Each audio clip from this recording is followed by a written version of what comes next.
नमस्कार, live cities की night bulletin दिन भर बिहार में आपका स्वागत है। मैं हूं आपके साथ प्रीति झा। खबरों की शुरुआत करेंगे, लेकिन उससे पहले एक नजर डालते हैं आज की सुर्खियों पर। बिहार शिक्षक भर्ती मामले में सुप्रीम कोर्ट से बीएड अभ्यर्थियों को झटका। नीतीश कैबिनेट में कुल 8 एजेंडों पर लगी मुहर। कई बड़े फैसले। जातीय गणना रिपोर्ट पर जदयू ने दिया सीएम नीतीश को धन्यवाद। ललन सिंह ने नीतीश को बताया अभिमन्यु चक्रव्यूह तोड़ डाला। आरजेडी एमएलसी सुनील सिंह ने सम्राट चौधरी पर बोला बड़ा हमला। के पाठक छात्र पर बरसे, ड्रेस में नहीं आने पर नाम काट देंगे। बक्सर रेल हादसे के बाद रेल सेवा बहाल, ट्रेनों का परिचालन हुआ शुरू। खाद्य निगम के सहायक प्रबंधक के ठिकानों पर ईओयू का छापा। हाजीपुर में ज्वेलर्स दुकान से लाखों की लूट। बिहार में मानसून की विदाई, पटना से वैशाली तक मौसम गर्म। अब खबरें विस्तार से। बिहार शिक्षक बहाली में बीएड अभ्यर्थियों की नियुक्ति पर रोक को लेकर सुप्रीम कोर्ट में सुनवाई हुई। प्राथमिक शिक्षक में शामिल करने की मांग को लेकर बीएड अभ्यर्थियों की ओर से सुप्रीम कोर्ट में रीट याचिका दायर की गई। इस मामले में जस्टिस एएस बोपन्ना और एम सुंदरेश की खंडपीठ में सुनवाई हुई, लेकिन कोई फैसला नहीं आया। हालांकि कोर्ट ने वापस से अनिरुद्ध बोस के बेंच जाने की सलाह दी। उनकी जानकारी याचिकाकर्ता दीपांकर गौरव ने दी। नीतीश कुमार की अध्यक्षता में कैबिनेट की बैठक हुई। बैठक में कुल 8 एजेंडों पर मुहर लगी। राज्य की सेवा में प्रोन्नति के पदों पर योग्य कर्मियों को कार्यकारी प्रभाव देने के संबंध में फैसला लिया गया। इसे दुर्गा पूजा से पहले कर्मचारी और अधिकारियों को सरकार की तरफ से बड़ा तोहफा के रूप में देखा जा रहा है। इसके अलावा बिहार पंचायत सेवा नियमावली 2010 के नियम 2, 3, 4 एवं 7 में संशोधन करने के संबंध में स्वीकृति दी गई, जबकि इंदिरा गांधी आयुर्वेद विज्ञान संस्थान पटना के क्षेत्रीय चाचू संस्थान के लिए विभिन्न विभागों के शैक्षणिक एवं गैर शैक्षणिक कुल 149 अतिरिक्त पदों के सृजन की स्वीकृति दी गई। बिहार में जातीय गणना की रिपोर्ट जारी होने के बाद अब इस पर क्रेडिट लेने की कोशिश भी शुरू हो गई है। जदयू कार्यालय में अति पिछड़ा प्रकोष्ठ की ओर से अभिनंदन समारोह का आयोजन किया गया, जिसमें पार्टी के नेता और मंत्री शामिल हुए। जदयू ने बताया कि जाति आधारित गणना 100% सही हुआ है और इसे पूरे देश में विकास भी हुआ है। जदयू ने सीएम नीतीश का सम्मान किया, तो वहीं जातीय गणना रिपोर्ट पर जदयू ने सीएम नीतीश को धन्यवाद दिया।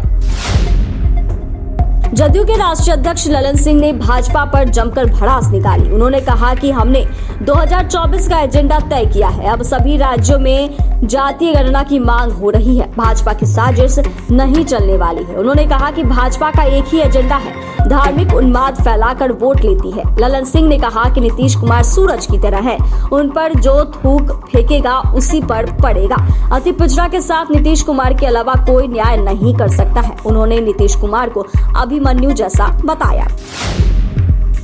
बिहार के लिए लालू प्रसाद यादव को कैंसर बताए जाने पर आरजेडी एमएलसी सुनील सिंह ने नाराजगी जताई है। उन्होंने सम्राट चौधरी पर बड़ा हमला बोलते हुए बीजेपी प्रदेश अध्यक्ष की सभ्यता, संस्कृति और संस्कार पर सवाल उठा दिया है। इतना ही नहीं, उन्होंने कहा कि वो राजद के यूनिवर्सिटी से पढ़े हैं और जिस मुकाम पर है वहां उन्हें अपने शब्दों की मर्यादा को नहीं भूलना चाहिए। इसके बाद भी ऐसा बोलना दुर्भाग्यपूर्ण है। सहरसा में शिक्षा विभाग के अपर मुख्य सचिव के पाठक 4 स्कूलों का निरीक्षण किए।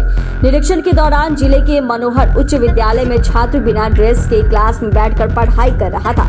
इसी दौरान शिक्षा विभाग के अपर मुख्य सचिव के पाठक उस क्लास में पहुंच गए। छात्र को बिना ड्रेस में देखकर वह आग बबूला हो गए। उन्होंने कहा कि क्या ये मॉल है, सिनेमा हॉल है या बाजार घूमने आए हो?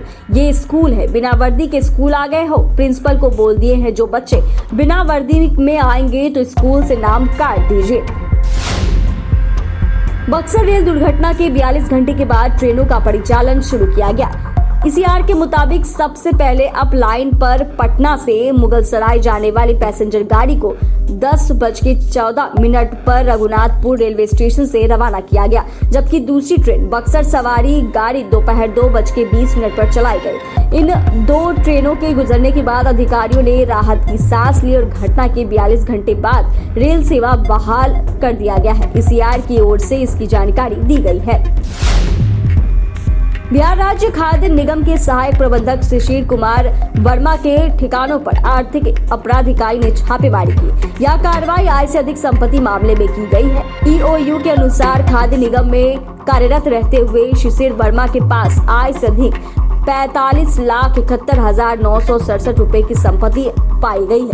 विशेष न्यायालय निगरानी पटना से सर्च वारंट के आधार पर उनके पटना स्थित कार्यालय और बेतिया के आवासीय परिसर में छापेमारी की गई, जहां से सोने और चांदी के जेवर मिले हैं। इसके साथ ही एक लग्जरी गाड़ी भी जब्त हुई है।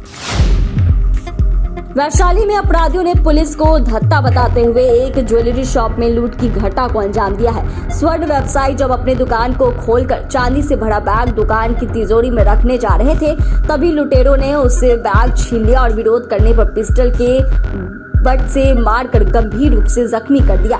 इसके बाद लगभग 8 किलो चांदी रखा बैग लेकर लुटेरे आराम से वहां से फरार हो गए। वहीं घटना की सूचना मिलने के बाद पुलिस मौके पर पहुंचकर मामले की छानबीन में जुट गई है। बिहार का मानसून करीब टाटा बाय बाय कह चुका है। जल्द ही आसमान में बादलें दिखने भी गायब हो जाएंगे।